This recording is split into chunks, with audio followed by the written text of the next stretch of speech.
হ্যাঁ, ready? Hello guys, এখন তো মানুষ নেই, আমরা সবাই গাইস, ঠিক আছে? তো আমরা হচ্ছে আজ ফান করলাম। হ্যালো, আসসালামু আলাইকুম, সবাই কেমন আছেন? আশা করি ভালো আছেন, আমরাও ভালো আছি। আজকে হচ্ছে আমাদের প্রিয় নায়িকা আপুর সাথে আমাদের মিট হলো, কথা বললাম, আড্ডা মারলাম, অনেক কিছু খেলাম, খুবই ভালো লাগছে। আর সবচেয়ে বেশি ভালো লাগছে তার মিষ্টি মুখটা দেখার পরে এমনিতেই পেট ভরে গেছে, যা খাইছি সবকিছু বোনাস। তো আলহামদুলিল্লাহ আমরা একটা গল্প আপুকে শোনাইলাম, আপুর মনে হয় পছন্দ হয়েছে কিনা এটা আপু বলতে পারবে। তো আল্লাহ রহমতে, যদি আল্লাহর রহমত হয়, আল্লাহর হুকুম হয়, দেন আমরা হয়তো সামনে ভালো কিছু করব। আমাদের ভালো কিছু করার ইচ্ছা আছে, চেষ্টাও আছে। বাকিটা আপু বলবে, আপু থেকে আমরা শুনি।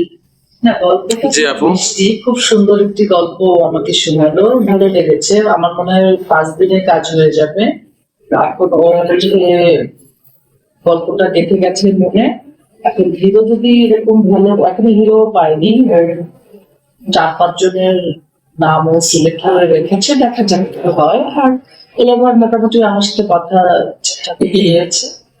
বাকিটা আল্লাহ যদি চায় এবং আপনারাও যদি চান, এটা আমরা করি।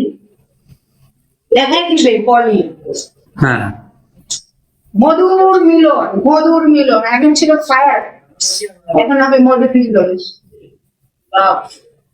ইনশাআল্লাহ। সবাই ভালো থাকবেন, সুস্থ থাকবেন। Thank you. দেখা হচ্ছে। ওকে।